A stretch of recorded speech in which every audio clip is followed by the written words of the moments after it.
టీవీ45 news కి స్వాగతం।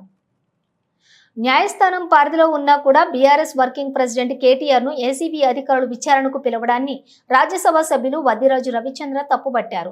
ప్రభుత్వం రాజకీయ దురుద్దేశంతో కేటీఆర్ పై అక్రమ కేసులు బనాయించిందని తెలంగాణ భవన్లో తనను కలిసిన విలేకరులతో ఎంపీ రవిచంద్ర స్పష్టం చేశారు।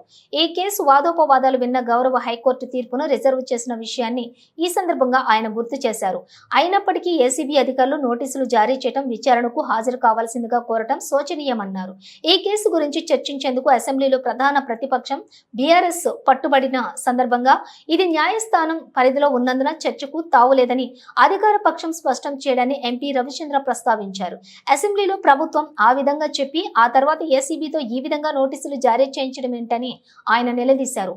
అయినా కూడా కేటీఆర్ న్యాయవాదులతో కలిసి ఏసీబీ కార్యాలయానికి వెళ్లిన సందర్భంలో పోలీసులు అడ్డుకుని వెనక్కి పంపడంలో ఆంతర్యం ఏమిటని ఎంపీ వద్దిరాజు ప్రశ్నించారు।